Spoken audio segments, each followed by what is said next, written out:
Baik, Bapak Ibu dikasih Tuhan Yesus, hari ini kita melanjutkan ya tema tahun ini bahwa kita semua anak-anak Tuhan diciptakan Tuhan dengan sebuah tujuan. Saudara, hidup saudara dan saya semua berarti, amin. Kita bukan kecelakaan terjadi begitu saja. Tuhan ciptakan saudara dan saya untuk sebuah tujuan. Coba katakan ke sebelahnya, bilang, Tuhan punya tujuan buatmu.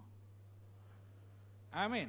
Ya, hari ini tema di tahun ini ya, jangan sampai bertahun-tahun orang Kristen hadir di tengah bangsa ini, bertahun-tahun orang Kristen hadir di kota ini, dan tidak ada rasanya, tidak ada bedanya. Saya percaya kalau Yesus hadir dalam hidup kita, terjadi perubahan. Yang penting katakan amin. Dunia harus semakin baik karena saudara lahir di sini. Lingkungan saudara harus tambah bagus karena kita ada anak-anak Tuhan di sini. Yesus membawa perubahan kemanapun dia pergi. Dunia yang tanpa pengharapan, jadi melihat pengharapan di dalam Kristus. Saya berdoa supaya kemanapun saudara pergi, saudara bawa pengharapan. Dan bulan lalu kita sudah bicara tentang salah satu cara paling mudah untuk memberi dampak adalah tersenyum. Haleluya. Nah, coba belajar tersenyum, God bless you, bilang kiri kanan. Ya, pakai senyum ya. Ya, hari ini biasakan tersenyum saudara. Itu adalah pelayanan yang paling murah, gak bayar, dan saudara sudah membangkitkan spirit. Ya, semua orang punya masalah, janganlah tampil dengan muka muram. Kita punya Yesus yang luar biasa. Haleluya. Bapak Ibu, hari ini kita baca satu bagian firman Tuhan, nasihat Rasul Paulus. Ini luar biasa ketika saya renungkan. Bahan ini dibuat dari pusat, ya, dan saya kira ada banyak hal yang ditaruh Tuhan kepada GBI, ya. Hari ini GBI ini dipakai Tuhan luar biasa, tapi tidak semua sudah sampai pada kedewasaan rohani. Dan kita semua sedang belajar ke sana, ya, supaya bisa dipakai Tuhan. Jadi tema ini ditaruh pada Pak Ketua Sinode kita, Pak Rubin, bahwa beliau melihat ya ada banyak gereja semakin besar, tapi negaranya nggak tambah baik. Pernah mikir nggak saudara? Gerejanya tambah mewah, lightingnya tambah keren, tapi kota di mana dia berada tetap busuk, tetap hancur. Itu kan pertanyaan. Jadi saya tahu Tuhan taruh hati pesan ini dalam hati beliau dan buat kita semua. Amin. Kita mau berdampak. Kita baca satu bagian firman Tuhan, 1 Timotius pasal 4 ayat 1 sampai 13, satu perikop saja hari ini. Saya baca dan saudara perhatikan. Ayat 1 berkata, tetapi roh, ini roh besar, Roh Kudus, dengan tegas mengatakan bahwa di waktu-waktu kemudian ada orang yang akan murtad lalu mengikuti roh-roh penyesat dan ajaran setan-setan. Ini bakal ada orang sesat nih. Hati-hati ya, ada orang sesat katanya. Oleh tipu daya pendusta-pendusta yang hati nuraninya memakai cap mereka. Jadi ini ada pembohong-pembohong, pengajar-pengajar palsu termasuk di mimbar gereja. Ya, ini kita mesti perhatikan. Paulus bilang, ayat 3, mereka itu melarang orang kawin. Saya belum pernah dengar ya, ada sih ya beberapa pengajaran. Tetapi pada umumnya kita nggak mendengar itu. Melarang orang makan makanan yang diciptakan Allah supaya dengan pengucapan syukur dimakan oleh orang yang percaya dan yang telah mengenal kebenaran. Ya, saya kira bukan masalah dua larangan ini saja, tapi Paulus ingatkan ada banyak orang-orang yang fokus pada ritual. Gak boleh ini, gak boleh itu, harus ini, harus itu. Perhatikan, dikatakan penyesat, pendusta. Jadi kalau kekristenan diturunkan sebagai aturan, sesat. Saudara perhatiin ini. Kekristenan bukan tentang peraturan. Apa yang harus, apa yang gak boleh. Kekristenan tentang kehidupan baru Tuhan berikan buat anak Tuhan. Yang ketiga katakan amin. Sesat. Kalau gereja dibikin jadi lembaga peraturan, ngajarin orang, sesat. Karena semua yang diciptakan Allah itu baik, katakan baik. Dan sesuatu pun tidak ada yang haram. Jika diterima dengan ucapan syukur. Sebab semuanya itu dikuduskan oleh firman Allah dan oleh doa. Makanya kemarin saya pergi makan B2 saudara. Ya sama istri, gak apa-apa kita berdoa dalam nama Tuhan Yesus dikuduskan. Haleluya. Nah, saudara makan kalau gak mau haram berdoa di dalam nama Tuhan Yesus. Amin. Ini ayat ini bilang. Kalau saudara makan dalam nama Tuhan Yesus, B1, B2, B3, B4 semua halal. Amin. Bahkan dikatakan di luar itu penyesat, pendusta. Ya, karena banyak orang bingung, kekristenan hubungan dengan Tuhan itu tentang apa sih sebenarnya? Tentang makanan kah? Tentang aturan kah? Boleh nikah apa enggak kah? Dibilang sesat. Dengan selalu mengingatkan hal-hal itu kepada saudara-saudara kita, engkau akan menjadi seorang pelayan Kristus Yesus yang baik, terdidik dalam apa? Soal pokok iman kita dan di dalam ajaran sehat yang telah kau ikuti selama ini. Ini di gereja banyak tempat tampil semua seperti pemasar, marketer dengan segala pengajaran yang aneh-aneh. Enggak boleh sebut nama Yesus dengan cara A, cara B, cara C. Perhatikan saudara, saudara harus kenali ajaran sehat di dalam firman. Jangan dengar karena pengkhotbah terkenal, kita dengerin, oh di YouTube banyak dengar. Belum tentu itu sesuai firman. Ajaran sehat ya. Kekristenan itu jauh lebih dalam daripada itu. 7. Tetapi jauhilah tahyul dan dongeng nenek-nenek tua. Latihlah dirimu beribadah. Latihan badan ini terbatas gunanya, tetapi ibadah itu berguna dalam segala hal. Karena mengandung janji, saudara. Baik untuk hidup yang ini maupun untuk hidup yang akan datang. Siapa yang mau bahagia dunia dan akhirat? Haleluya. Firman ajarin saudara hari ini, latihlah dirimu beribadah. Jadi ini suatu hal yang serius. Kita datang ke sini beribadah, hal yang serius saudara. Karena mengandung janji bukan hanya buat surga, tapi untuk besok hari Senin anak cucu kita juga diberkati. Amin, mengandung janji buat itu. Perkataan ini benar dan patut diterima sepenuhnya. Itulah sebabnya kita baca saudara. Berjerih payah dan berjuang. Karena kita menaruh pengharapan kita kepada Allah yang hidup, juru selamat semua manusia terutama mereka yang percaya. Kita menaruh pengharapan kita bukan pada perbuatan kita. Kita menaruh pengharapan kita bukan pada kesalehan kita. Kita menaruh pengharapan kita bukan karena karya kita, tapi karena karya Yesus Sang Juru Selamat. Saudara semua diberkati, saudara semua diciptakan untuk sebuah tujuan, bukan karena kita sempurna, tapi karena Dia yang menyelamatkan kita. Ayat 11, beritakanlah dan ajarkanlah semuanya itu. Dan hari ini saudara belajar hal ini. Jangan seorang pun menganggap engkau rendah karena engkau muda. Saya lihat banyak orang muda di sini. Di bawah 60 semua muda. Amin, saya masih termasuk generasi muda. Jangan seorang pun menganggap rendah karena engkau masih muda. Jadi buat anak muda, jangan jadi excuse, saya kan masih muda, saya belum dewasa, saya masih begini. Dengerin, jangan seorang pun menganggap rendah karena engkau muda.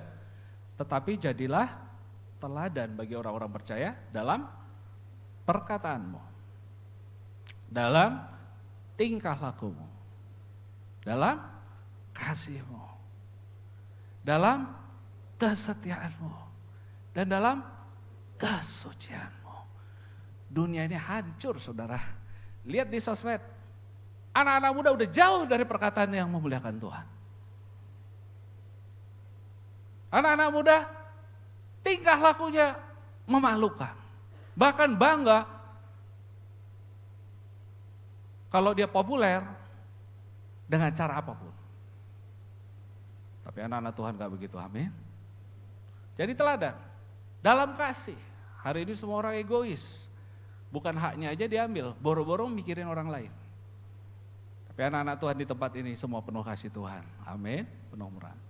Dalam kesetiaan, saya lihat wajah-wajah yang setia, tapi tidak semua jemaat kita juga setia. Ayo kita ajak lagi. Ada yang kadang datang, kadang enggak, merasa enggak apa-apa enggak datang. Hey, ayo ajak teman-teman kita, amin. Karena itu mengandung janji dikatakan. Terakhir, sementara itu sampai aku datang, ini kata Paulus kepada Timotius, bertekunlah dalam apa? Membaca kitab suci, dalam membangun dan dalam mengajar. Jadi saudara, kalau di tempat ini kita ibadah, ada pengajaran bukan hanya hari Minggu, ini memang firman Tuhan ajarkan supaya kita bertekun. Bertekun artinya bukan cuma sekali, tetapi terus menerus. Mari kita lihat 3 poin ya yang diajarkan dari bagian firman Tuhan ini tentang disiplin. Apa itu disiplin? Pertama saudara, sebelum kita bicara perilaku, Paulus itu selalu bicara siapa saudara. Siapa saudara? Itu jauh lebih penting daripada bagaimana saudara bertindak. Karena kalau saudara salah percaya tentang siapa kita nggak mungkin bertindak benar. Saya kasih contoh ya. Tapi sebelum situ coba kita baca dulu ya. Yohanes 1:12 berkata, tetapi semua orang yang menerimanya diberinya kuasa supaya menjadi anak-anak Allah, yaitu mereka yang percaya di dalam namanya. Berapa banyak sini percaya Yesus adalah Tuhan? Yesus adalah juru selamat. Amin. Saudara percaya itu? Dikatakan saudara diberikan power untuk menjadi anak-anak Allah. Power dua artinya. Nomor satu, saudara punya hak menyebut dirimu anak Allah. Dikasih otoritas. Jadi saudara boleh berdiri, Bapa yang baik, boleh bilang Bapa. Engkau adalah Bapa, aku adalah anakmu. Engkau tahu aku sedang butuh ini. Papa, tolong aku. Itu hak.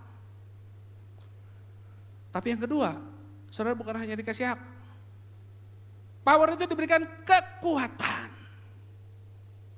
Karena untuk tampil sebagai anak Allah, mewakili kerajaan Allah, di dunia ini hanya saudara dan saya lah yang wakil kerajaan Allah yang bisa dilihat orang.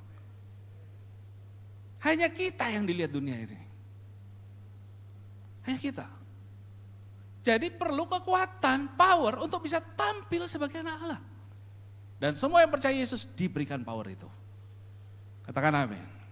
Amin ya. Jadi saudara semua bisa tampil sebagai anak, bukan hanya punya hak nyebut dirinya, tapi juga punya kemampuan. Saya kasih lihat ya, tentang siapa saudara anak Allah itu, representasi surga di bumi. Representasi kerajaan Allah di muka bumi. Saya harap saudara kenal dua orang ini. Kalau yang kiri ngetop ya. Siapa dia? Donald Trump. Yang di kanan? King Charles, Raja Charles. Bagi yang nggak tahu itu Raja Inggris sekarang ya. Dua-dua ini memimpin, punya posisi sangat vital di Amerika dan di Inggris. Bahkan di dunia, power mereka kuat banget. Saya mau tanya ya, kalau saya berpakaian seperti di sana, saya tiru nih, beli jasnya kayak gitu. Terus saya tempel, saya pesen lah itu ya, emblem ya. Terus saya pidato kayak gitu. Kira-kira saudara percaya gak saya Raja Inggris?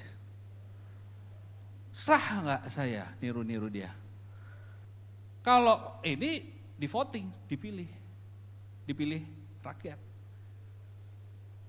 Saya mau tanya, dua-duanya punya tanggung jawab besar gak? Ya. Sekarang saya tanya, saudara sebagai anak Tuhan punya gak tanggung jawab? Punya? Punya peran di dunia ini? Gak hanya lewat ya, kita harus bikin dunia ini tambah bagus. Karena kemanapun Yesus ada, tambah bagus. Amin. Nah, saya mau tanya, saudara itu dipilih atau dilahirkan?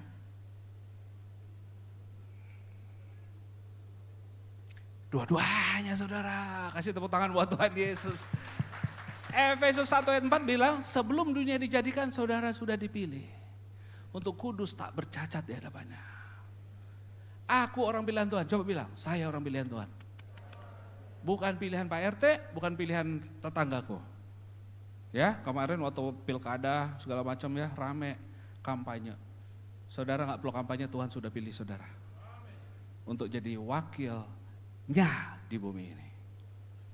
Saya orang pilihan, tapi juga saya dilahirkan kembali sebagai anak Allah. Kalau dilahirkan gak bisa ditiru, itu berdasarkan darah. Tadi sudah saya kasih contoh. Jadi gini saudara, Pangeran Charles ini dulu pangeran sebelum jadi raja. Waktu lahir, kurasa dia sama dengan saudara dan saya. Ngompol juga, nangis juga, mau nakal juga. Nggak langsung bisa jadi raja. Ini juga sama. Pada Donald Trump ini nggak lahir langsung tahu jadi presiden gimana. Mereka disiapkan melalui sebuah proses yang luar biasa. Raja Inggris sekolahnya terbaik, ada namanya Imperial College, ada guru-guru terbaik, profesor terbaik nyiapin dia untuk bisa memikul tanggung jawab yang hebat. Donald Trump, sekolahnya tahu gak di mana? Bukan maaf ya, kemarin ada yang bikin lucu-lucuan, saya nggak merasa itu lucu.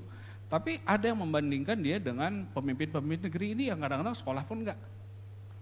Yang ijazahnya dipertanyakan, sekarang kan ramai itu. Tapi ini sekolah luar biasa, Donald Trump itu coba baca alumni dari mana dia. untuk bisa melakukan tugas yang besar disiapkan. Itu sebabnya anak-anak Tuhan, saudara, mau gagal mau enggak tetap anak Tuhan, orang itu dilahirkan. Tapi pertanyaannya, mau enggak dibentuk, disiapin? Enggak langsung bisa, saudara. Karena saya lahir sebagai anak Tuhan, maka saya udah bisa tampil. Disiapkan, dilatih dalam kasih Tuhan. Mesti katakan amin.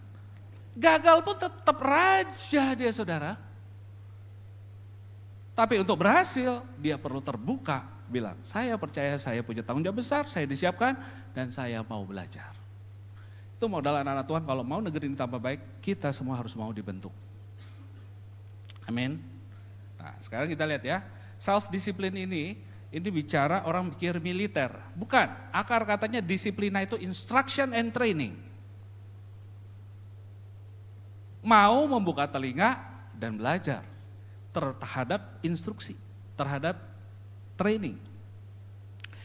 Kata kedua itu berasal juga ada hubungan dengan kata discern, to learn. Spirit of discernment membedakan, belajar apa yang baik, apa yang gak baik, apa yang berguna, apa yang gak berguna.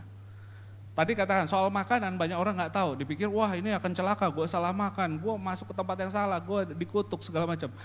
Tidak punya spirit of learning, dia gak punya discernment. Ya, orang yang dalam Tuhan yang membangun dirinya untuk belajar pasti bisa membedakan. Kata kuncinya belajar. Terakhir, discipulus atau student, murid Kristus. Siapa di sini murid Kristus? Pengikut Yesus, saudara orang Kristen? Kata Kristen pengikut Yesus artinya. Artinya mau belajar. Murid-murid Kristus belajar dari Yesus, belajar pengajaran ya. Jadi ketika kita bicara disiplin saudara, jangan bayangkan militer karena Tuhan tidak mau saudara melakukan segala sesuatu hanya karena dipaksa. Ini saya kasih lihat ya, biarlah saudara ngerti gambar di kanan ini. Disiplin itu adalah sebuah langkah yang konsisten untuk taat, untuk mengikuti kepada nilai-nilai. Ini definisi secara umum. Disiplin ini membawa peningkatan dalam hidup kita. Orang yang gak pernah belajar gak pernah naik levelnya. Saya kalau tetap SD gak mau lanjutin ke SMP, gak mungkin boleh berdiri di sini. Gak boleh mimpin di ITHB. Ada tahapan-tahapan yang saya harus lewatin. Saudara perlu belajar meningkatkan dirimu. Itu yang disebut belajar. Tetapi perubahan drastis itu, Tuhan gak mau hanya dipoles di luar. Coba kita lihat ya, ini gambarnya. Ada gak orang Kristen yang berhasil? Banyak. Banyak gak orang Kristen yang berdampak di dunia ini?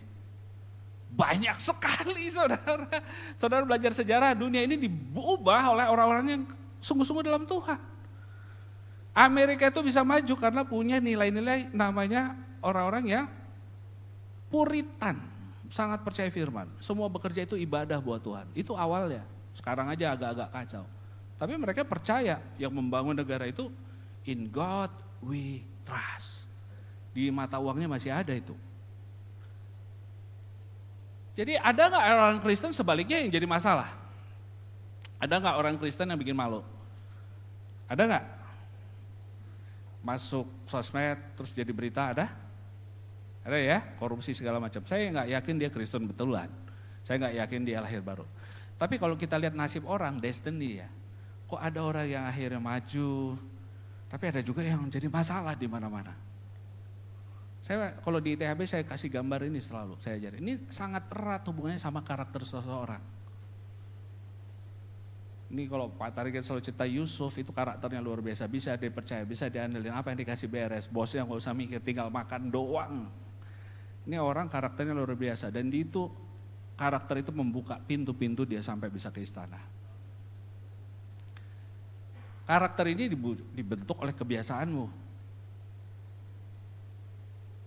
Kebiasaan. Kebiasaan ini dimulai dari beberapa tindakan dan kata-kata kita. Ini semua yang tampak di atas. Ngomongnya kayak apa, datang gereja telat apa enggak, kadang datang kadang enggak, itu saudara bisa lihat. Kuliahnya telat apa enggak, ini semua bisa kelihatan. Tapi sebenarnya tahu nggak, yang nggak kelihatan di dalam itu adalah pikiran-pikirannya dan kepercayaannya, what he believes. Saudara tahu kenapa ada orang nggak datang gereja terus? Dia nggak rasa dalam hatinya itu penting. Dia nggak percaya itu membawa perbedaan dalam hidupnya. Jadi orang bisa datang karena dipaksa, di absen. Itu buat anak kecil. Tapi orang yang dewasa, dia bergerak karena percaya. Alkitab bilang, hukum Taurat buat orang yang belum dewasa. Saya bisa suruh absen nih ya, anak-anak yang tertentu kalau mau dapat beasiswa harus absen bisa, tapi itu buat anak kecil. Dan saudara bertumbuhlah dalam Tuhan, kita ini bukan anak kecil lagi. Yang penting katakan amin. Anda datang di sini karena saudara percaya ada berkat Tuhan di tempat ini. Bukan karena ini hari Minggu, kewajiban dan seterusnya. Jadi apa yang saudara percaya itu akan menentukan pikiran saudara, perkataan saudara, tindakan yang dibangun dengan disiplin. Jadi disiplin itu ngomong yang di atas, bukan yang di bawah ya. Disiplin itu membiasakan tindakan-tindakan saudara. Dan itu akan membawa perubahan besar. Membuka perubahan besar. Saya kasih contoh, kemarin saya ngobrol sama istri saya, kedatangan tamu. Dia bilang, Pak, ada orang-orang bilang ini ya, enak ya jadi orang Kristen, percaya kasih Tuhan, udah ditebus Tuhan, jadi bebas dong berbuat dosa. Yang ngomong gitu siapa Pak? Saya bilang. Yang ngomong gitu orang Kristen juga. Masa Pak? Itu mah kalau tetangga nyangkanya gitu saya ngerti. Oh Yesus mah udah ditebus, orang Kristen tinggal berdosa-berdosa. Percaya gak ada orang yang mikir gitu? Ada orang di luar sana berpikir kita karena udah ditebus Yesus, maka hidup semaunya. Nggak pernah mengerti ketika kita percaya Yesus, kita dilahirkan baru. Punya identitas baru, orang kudus. Nggak ngerti itu perkara spiritual terlalu tinggi buat dunia. Saudara disingkapkan hal itu. Tapi menghadapi, menyikapi kasih Tuhan, tetap ada respon saudara. Saya lihat, ada anak-anak yang jadi serius melayani Tuhan, ada yang jadi asal-asal. Kadang datang, kadang enggak di absen, enggak datang. Itu tanda orang memang pilihannya begitu. Karena apa? Belum sampai belief dia. Dia masih di permukaan. Dia datang karena disuruh, dia datang karena ada janji, dia datang karena ada iming-iming. Belum percaya betul-betul apa yang dikerjakan ini betul-betul kehendak Tuhan. Bagaimana saudara tahu apa yang saudara percaya?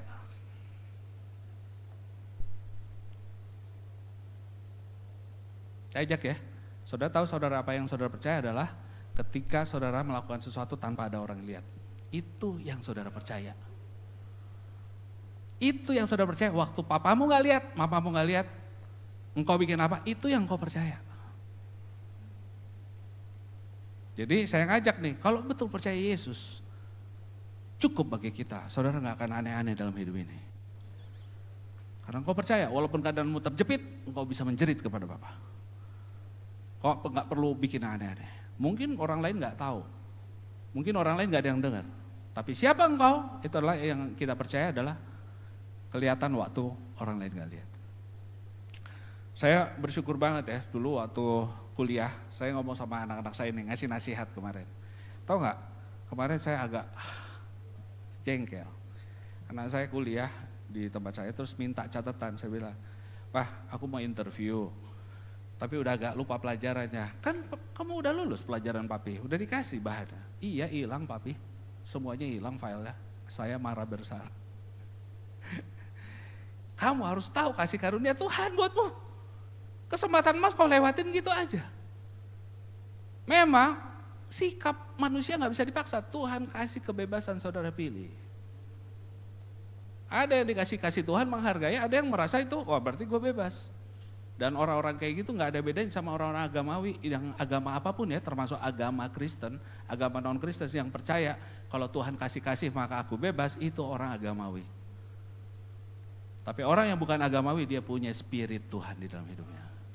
Dia hargai berkat Tuhan, dia gak mengeluh, dia bersyukur, dia manfaatkan setiap berkat Tuhan. Saya waktu kuliah dulu, saya cerita sama anak saya jadi khotbah panjang ya, papi. Coba kamu lihat ya, papi ini juga kita sama dari keluarga bukan yang berada. Dulu susah banget tinggal di gubuk. Satu yang saya percaya adalah kalau orang sungguh-sungguh diberkati Tuhan, itu saya percaya. Itu saya percaya banget. Banyak orang gak percaya itu, dibilang gini, ngapain lu sekolah bener-bener, orang yang IP 3 juga jadi gelandangan. Orang yang udah belajar sungguh-sungguh aja gak jadi apa-apa. Udah kerja keras gak kemana-mana. Itu yang mereka percaya. Makanya kuliah banyak hilang, mabal, kabur. Saya gak percaya itu saudara, saya percaya gini. Orang kalau sungguh-sungguh lalu ada favor Tuhan, maka hidupnya diangkat Tuhan. Belum tentu orang kerja keras bisa berhasil sendiri, itu saya percaya banget. Saya udah lihat dengan mata kepalaku sendiri, orang kerja keras di luar sana banyak yang banting tulang gak kemana-mana. Pak Target selalu bilang, sebenarnya orang yang paling kerja keras, ternyata kalau tanpa berkat Tuhan gak kemana-mana saudara. Jadi saudara harusnya percaya, kalau saya kerja keras, bukan tangan saya membawa saya berhasil, berkat Tuhan. Tapi kalau saya gak kerja keras, saya sudah pasti gak kemana-mana. Jadi harus dibenerin percayanya saudara.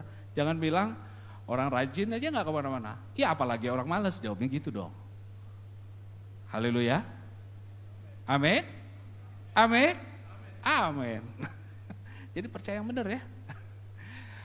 Baik, jadi nomor 1 pengajaran penting, belief yang penting dulu.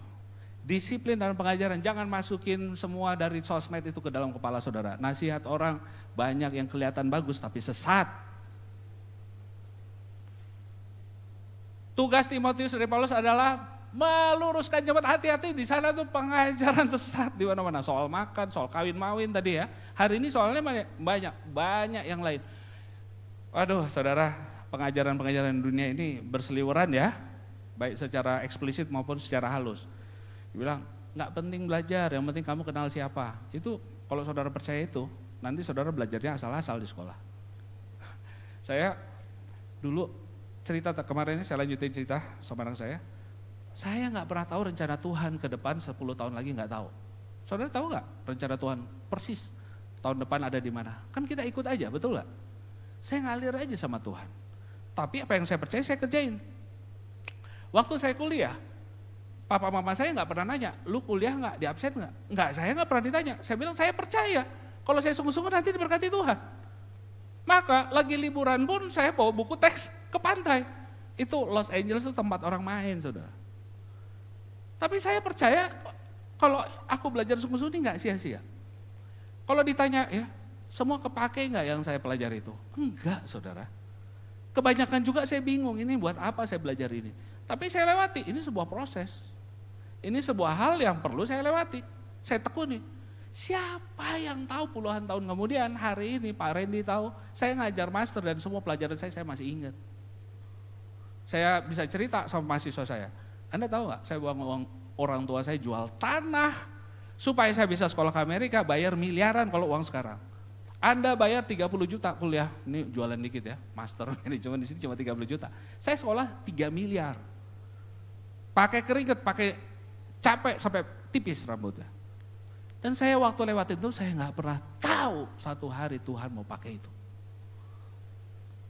Kalau saya dulu belajar asal-asalan, catatan hilang, masuk sini keluar sini, ngomong, nggak akan kepake lah.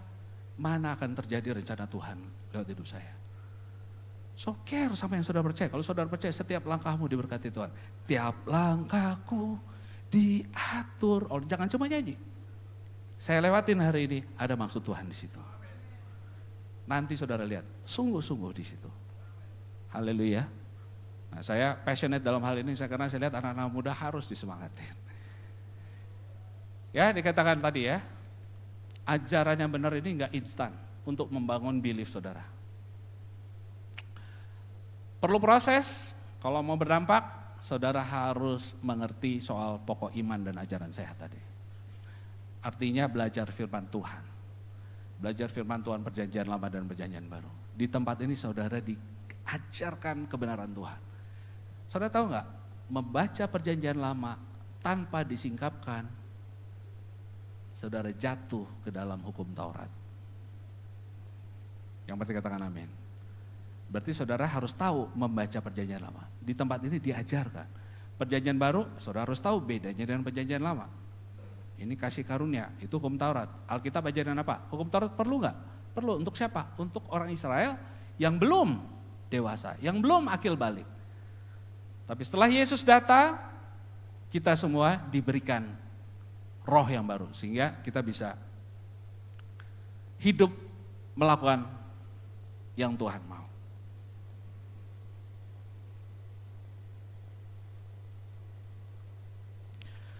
Saya tanya, saudara percaya nggak ini? Ini pengajaran GBI belum pernah ditampilkan di sini. What we believe in this church. Kalau kita part of Gereja Bethel, saudara percaya nggak hal ini? Pernah nggak diajarkan? Saya rasa ini tanggung jawab gembala, wakil gembala untuk mengajar kebenaran. Nomor 1, Alkitab itu firman Tuhan. Yang percaya katakan, amin. Tidak ada salahnya, Alkitab itu sempurna perkataan Tuhan. Kedua, Allah itu Tritunggal. Yesus adalah Tuhan. Roh Kudus adalah Allah. Allah Bapa, Allah Putra, Allah Roh Kudus. Tiga-tiganya Allah, tapi 3 pribadi. Saudara percaya tidak? Ya karena sekarang banyak pengajaran aneh-aneh. Nomor 3, Yesus lahir buat kita. Yesus mati buat saya. Dia naik ke surga. Dia juru selamat, bukan hakim kita. Dia pengantara kita, raja segala raja. Yang percaya katakan, amin. Manusia kita semua, sesaleh apapun, semua orang berdosa. Percaya? Amin. Harus bertobat, metanoia, diperbaharui pikirannya. Beriman kepada Yesus, sehingga diampuni. Saudara semua udah diampuni? Amin. Sudah dibenarkan? Amin. Sudah dilahirkan baru? Haleluya. Saudara sudah dibaptis Islam? Nah, sebagian sudah, sebagian belum. Ini yang kita percaya, ini undangan untuk mengalami kemenangan di hidup yang sekarang. Ayo, ini pengajaran kita. Kita percaya baptisan selam. Saudara percaya enggak? Nah, bagi yang belum, daftar langsung ada Bu Teti. Nanti ya. Dan hidup suci, betul nggak? Hidup kita nggak sama dengan hidup dunia. Kalau teman mau ngomongnya nggak benar, kita nggak usah ikut-ikutan. Haleluya. Dipisahkan dari dunia. Bahasa roh adalah tanda awal baptisan Roh Kudus. Haleluya. Saya percaya banget bahasa roh adalah hak kita untuk langsung ngomong kepada Bapa, melampaui bypass otak kita yang terbatas. Saya kalau udah mampet, saya udah nggak tahu itu betul apa enggak, dialeknya saya bunyi aja. Karena Bapakku pasti tahu maksudnya. Kayaknya nggak mirip, peduli amat. Bapakku tahu pasti. Saya kalau udah pusing nggak tahu berdoa apa, saya jalan pagi. Istri saya nggak ikut karena dia juga nggak ngerti masalahku. Aku jalan pagi, bagi yang sering lihat itu dalam hati bahasa roh tuh. Saya langsung bunyi, bunyi aja lah. Pokoknya ini rohku berdoa karena roh membantu saya dalam kelemahan saya. Ayo, saudara berbahasa roh enggak? Bukan keharusan, tapi sebuah hak buat saudara. Gereja melakukan perjamuan kudus dan meyakini kesembuhan ilahi. Percaya nggak saudara? Waktu kita bersekutu dengan tubuh darah Kristus bisa terjadi kesembuhan. Ada banyak orang nggak percaya mujizat, di tempat ini kita percaya mujizat. Haleluya. Tuhan Yesus akan datang lagi, percaya? Hidup ini bukan berakhir di sini saudara. Saya percaya dia datang lagi. Ada kebangkitan tubuh kita. Hari ini tubuhku boleh sakit, bahkan akan mati, tapi aku akan punya tubuh yang baru. Haleluya. Ada kerjaan 1000 tahun. Saudara dan saya ikut memerintah tanpa pilkada. Pak Tarigan minta jadi ketua RW. Saya kira bisa lah jadi lurah atau apa ya. Saya nggak tahu lah, ketua RT kali ya. Saudara semua memerintah bersama Yesus. Haleluya. Saudara percaya ada hukuman kekal buat dunia? Saudara percaya ada hidup yang kekal bagi kita semua? Haleluya. Berikan kemuliaan buat Tuhan Yesus. Haleluya. Berarti saudara ada di tempat yang tepat. Kalau saudara percaya ini semua. Ini yang kita percaya sebagai sebuah gereja. Ini ya. Yang kedua, disiplin dalam ibadah. Satu, disiplin dalam pengajaran. Kedua, disiplin dalam ibadah. Tadi Paulus pertama ingatkan Timotius, hati-hati pengajaran sesat. Percaya yang benar. Yang kedua, tentang ibadah. Ini hal yang penting. Tadi sudah dikatakan, ibadah itu mengandung janji untuk hidup sekarang dan yang akan datang. Di bagian lain firman Tuhan dikatakan, ibadah kalau disertai dengan rasa cukup dan syukur mendatangkan keuntungan besar. Hari ini saya tadi udah mau pergi ke Jakarta. Ibu mertua saya tadi malam masuk rumah sakit UGD. Saya bilang, Sin, aku anterin kamu. Dia bilang, enggak, kamu udah pelayanan. Kamu udah dijadwal. Kamu terusin aja pelayanan. Istri saya sekarang masih di rumah sakit. Saya bilang, saya menghargai kepercayaan Tuhan untuk melayani Tuhan. Saudara hargai gak yang di sini main semua? Ini bukan hal kecil, saudara. Surga punya simfoni lebih hebat daripada skill saudara. Jauh. Tapi ini keistimewaan saudara, diajak memuji Tuhan bersama-sama. Haleluya. Jadi nyanyilah sungguh-sungguh. Karena di sorga, tadi lambaian tangannya lebih semangat lagi. Terima. Jadi di sini diajak, mau ikutan gak? Ikutan dengan sungguh-sungguh, saudara. Haleluya. Sayangnya Ibrani 10 ayat 25 ingetin ya, ada banyak orang yang terlalu sibuk dengan bisnisnya, dengan masalahnya sampai lupa lagi beribadah. Itu kenyataan zaman sekarang lah. Hari ini saudara kalau tekun beribadah, ada berkat menanti dalam hidupmu. Dikatakan ya, kata ibadah itu bukan cuma kebaktian sekali seminggu, saudara. Yang dimaksud disiplin ibadah itu bukan tiap minggu datang, absen gitu ya. Bukan. Esebaya, saya juga nggak bisa ngomongnya ini ya. Esebaya berarti kesalehan, godliness. Godliness itu mendatangkan berkat dalam hidup saudara. Kalau saudara memutuskan, saya nggak mau seperti teman-teman saya, karena saya tahu panggilan Tuhan buat hidup saya. Orang lain semua hanya main golf, nggak mau melayani Tuhan. Saya bilang, saya menghargai panggilan Tuhan. Saya menghargai pelayanan. Kalau teman-teman saya, Kristen sih Kristen. Tapi kalau hari Sabtu, boro-boro nyiapin khotbah. Ya main golf lah di lapangan, urusan bisnis segala macam.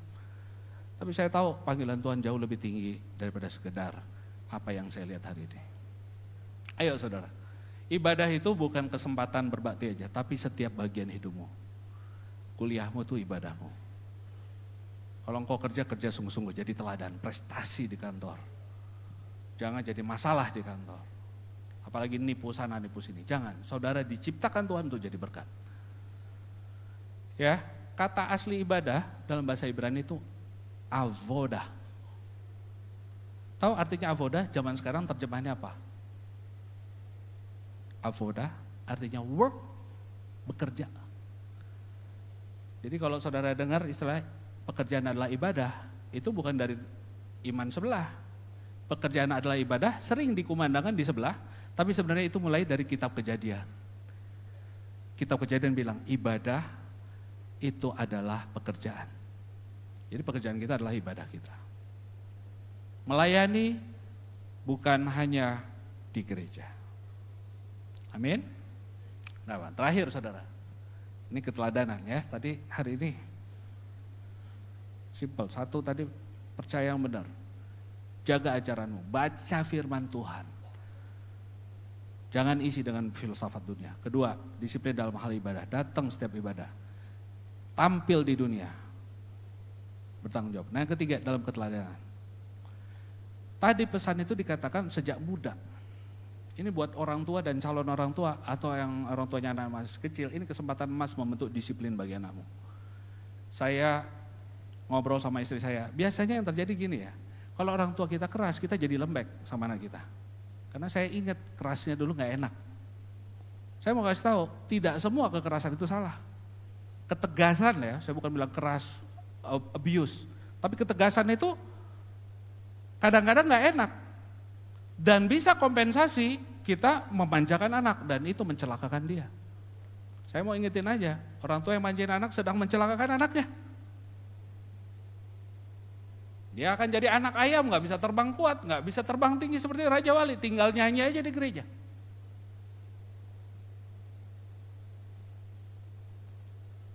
Jadi teladan saudara, sejak muda, katakan sejak muda. Jadi mendidik sejak muda ini penting. Saya miss beberapa hal, tapi ada anugerah Tuhan, saya percaya akan tolong. Saya baru sadar, wah dulu harusnya aku gak boleh kayak gini. Saya sama istri saya kalau jalan pagi juga kita evaluasi, ya kadang-kadang anak kita punya kelemahan itu, tapi saya syukuri. Ada anugerah Tuhan juga buat dia nanti. Tuhan pasti tolong. Yang penting kita mau dibentuk Tuhan. Mau ikut rencana Tuhan. Saya percaya hidup saudara pasti berdampak. Dalam hal apa? Tadi ya, ingat ya. Jadi teladan dalam perkataanmu. Jadi teladan dalam tinggal aku ya. Jadi kalau ke kantor jangan telat, ya berprestasi di sana. Kuliah duduk di depan. Kemarin ya yang datang ke rumah saya bilang gini, papanya itu bangga banget sama anaknya. Pak, saya senang banget anak saya kuliah di tempat bapak. Teman-temannya moyokin dia istilahnya, ngeledek. Kamu nerdy ya, lulus cum laude, diejek-ejek. Dia duduk paling depan selalu kuliah. Lalu tampil di papan di bawah itu Hall of Fame. Namanya tiap semester keluar di situ. Waktu lulus diledekin sama teman-temannya. Wah, kamu nih kutu buku, nerdy, nggak tahu apa-apa. Itu anak pelayanan rajin banget, luar biasa. Dan hari ini dia diberkati luar biasa, dia dapat job bagus banget, keren. Sekarang semua yang ledekin dia tinggal diem. Saya bilang, lihat orang yang sungguh dalam Tuhan, jadi contoh perilaku, Tuhan berkati dia. Jadi jangan main-main saudara. Ketika di sini diajarin, ayo hargai. Ya diajarin untuk kasih karunia, bukan untuk kita abuse, tapi untuk justru membentuk. Ini kesempatan saya membentuk diri saya. Dalam kasih, dalam kesetiaan, dan dalam kesucian kita. Biarlah Jemaat GB Sukacita hari ini pulang berbeda. Tetanggamu lihat engkau beda, kasihnya beda, kesetiaannya beda, kata-katanya beda. Haleluya. Tuhan berkati. Mari kita bangkit berdiri. Saya ajak kita semua tim musik.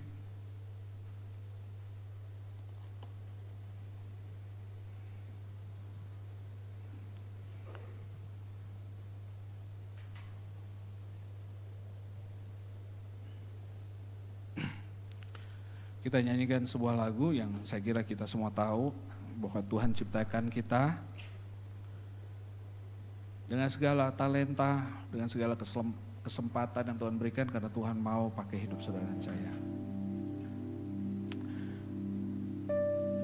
Saya percaya semua dimulai dengan ucapan syukur, mengerti kasih Tuhan atas hidup kita. Seperti apapun keadaanmu, engkau yang percaya pada Yesus, hari ini engkau adalah anak Allah. Engkau adalah representasi surga.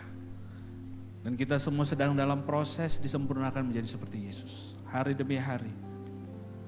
Hari ini saya mau mengajak saudara mengucapkan syukur untuk kebaikan Tuhan. Menghargai kebaikan Tuhan. Menghargai kesempatan yang Tuhan berikan.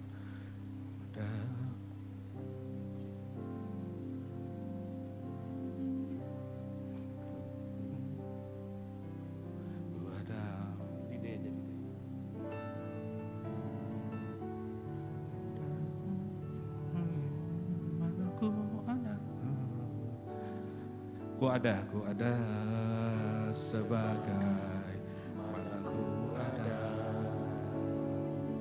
berdiri menghadap tatamu Bapa,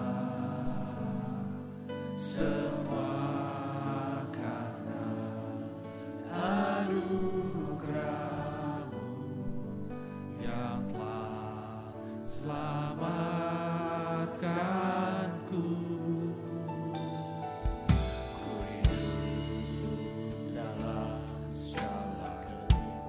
Hari ini lihat tangan Tuhan memberkati hidupnya untuk melayani Tuhan. Semua karena anugerah-Mu yang murah bagiku. Katakan besar anugerah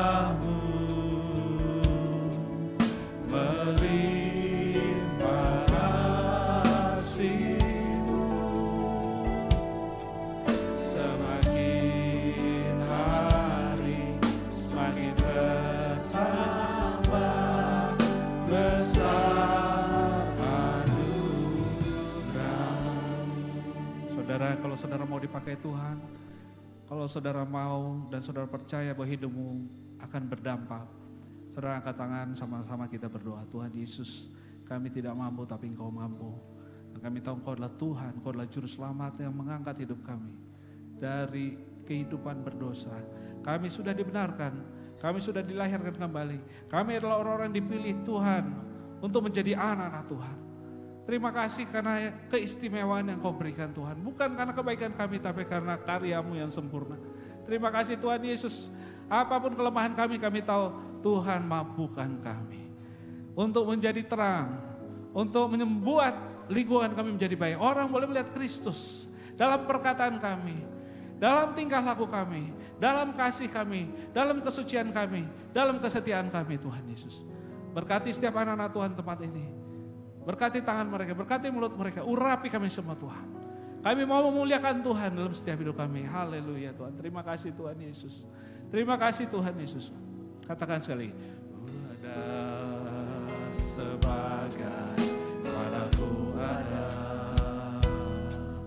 berdiri menghadap tatamu Bapa. Semua terima kasih Tuhan Yesus, Kau telah selamatkan kami. Selamatkanku. Kita hidup dalam kelimpahan. Dalam segala kelimpahan. Kita layak melayani Tuhan. Untuk melayani Tuhan. Terima kasih Tuhan Yesus. Semua karena anugerah-Mu tercurah. Katakan, haleluya. Terima kasih Tuhan Yesus. Besar anugerah-Mu. Terima kasih Tuhan. Berlimpah kasih-Mu. Semakin hari semakin bertambah besar anugerah. Benar Bapa, sungguh besar anugerah-Mu. Katakan, besar anugerah-Mu. Sungguh besar Tuhan. Berlimpah kasih-Mu. Semakin hari semakin bertambah besar anugerah-Mu.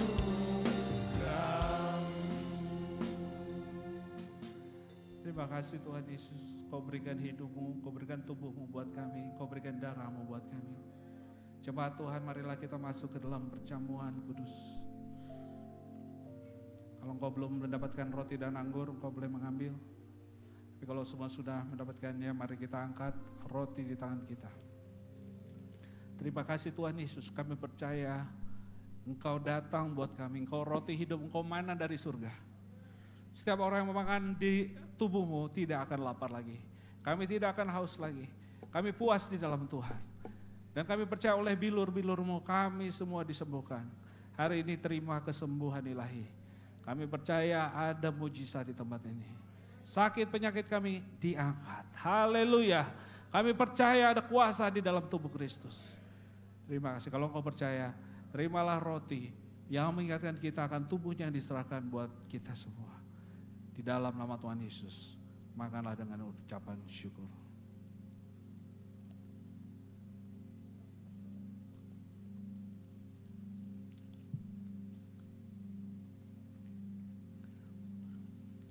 Terima kasih Tuhan Yesus. Terima kasih untuk tubuh-Mu Tuhan.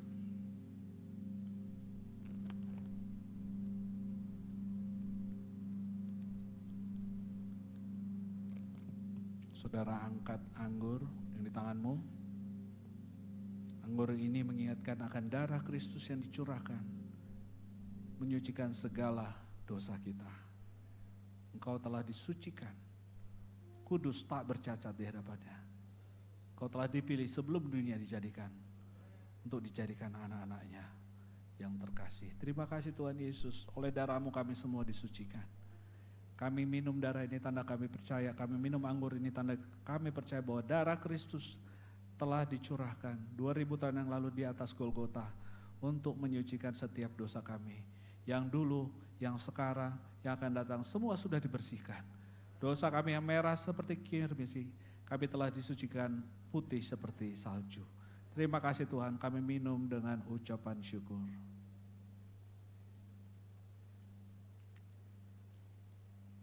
Haleluya.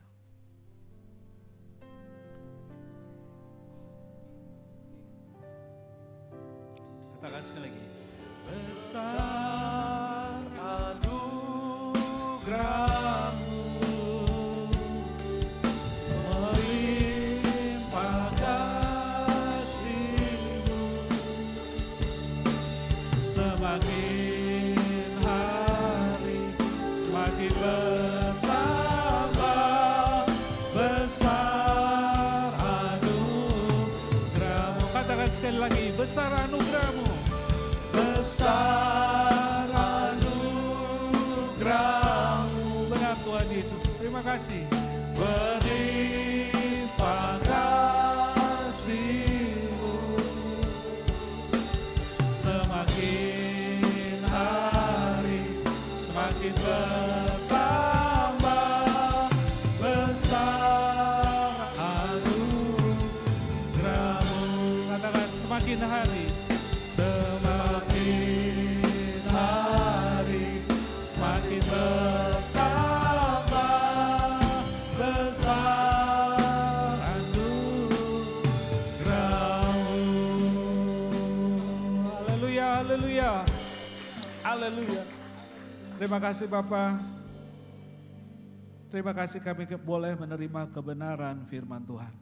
Kami boleh menerima ajaran sehat di dalam firman Tuhan. Terima kasih kami tidak disesatkan di akhir zaman ini. Ada begitu banyak angin-angin pengajaran yang palsu menyesatkan. Tapi kami bersyukur kami mengenal firman Tuhan. Kami mengenal dan mengalami karya Yesus dalam hidup kami. Terima kasih karena kami tidak hidup di dalam hukum Taurat dan agama. Tapi kami hidup di dalam kasih karunia Tuhan. Hidup-Mu ada di dalam hidup kami. Hidup kami menjadi ibadah kami. Seluruh bagian hidup kami adalah milik Tuhan. Pakailah hidup kami Tuhan. Dan hari ini kami berdoa Tuhan Yesus. Kami bersyukur untuk jemaat Tuhan di tempat ini. Kami bersyukur untuk Bapak Gembala yang memimpin kami. Tuhan urapi, Tuhan berikan kesehatan. Tuhan pakai terus menjadi berkat. Tuhan berikan visi. Dan Tuhan berikan semangat terus sehingga semua kami yang melayani Tuhan boleh berkobar-kobar, memberikan yang terbaik, memuliakan Tuhan. Aku berdoa untuk setiap jemaat-jemaat cabang yang ada di daerah. Dan untuk setiap TK-TK juga Tuhan urapi. Tuhan pakai itu untuk memberitakan kebenaran firman Tuhan. Tuhan berkati semua guru-guru yang bekerja, semua hamba-hamba-Mu yang melayani Tuhan. Juga di tempat ini para full timer Tuhan urapi terus. Kami juga berdoa Tuhan untuk setiap jemaat Tuhan. Kau berkati kami semua. Ketika kami pulang, kuasa Tuhan menyertai kami. Berkat Tuhan menyertai kami. Kelimpahan dari Tuhan menyertai kami. Dan orang-orang di sekitar kami boleh mengalami Tuhan. Kami juga berdoa untuk bangsa ini Tuhan. Belas kasihan-Mu atas Indonesia. Tuhan tuntun pemimpin kami dari presiden, para menteri untuk mengambil kebijakan-kebijakan yang tepat. Tuhan, kami berdoa biar roh korupsi bisa dihancurkan dari negara ini. Semua pikiran-pikiran yang buruk, yang jahat, kami tolak di dalam nama Tuhan Yesus. Kami berdoa untuk setiap anak-anak Tuhan yang punya jabatan, pakailah hidup mereka Tuhan. Bukakan mata mereka untuk mereka melihat maksud rencana Tuhan dalam posisi yang mereka emban hari ini Tuhan. Terima kasih Tuhan Yesus. Terima kasih untuk kepercayaan Tuhan, hari ini kami boleh melayani Tuhan. Bukan hanya di gereja tapi di tempat kerja kami masing-masing. Jemaat Tuhan, pulanglah dengan berkat Tuhan. Terimalah berkat dari Tuhan, Dia melindungi-Mu, Dia memberkati-Mu. Dia mengarahkan wajahnya kepadamu, memberikan engkau kasih karunia. Dia memberikan anugerah ke dalam hidupmu. Dia memberikan favor dalam hidupmu. Setiap langkah-langkahmu diberkati. Kiranya anugerah dari Allah Bapa, pertolongan dan kuasa Tuhan Yesus nyata dalam setiap langkahmu. Hikmat, sukacita yang dikerjakan Roh Kudus membuat kau bangkit memuliakan Tuhan dari hari ini sampai Maranatha. Sama-sama yang percaya katakan amin. Haleluya. Selamat hari Minggu, Tuhan Yesus memberkati.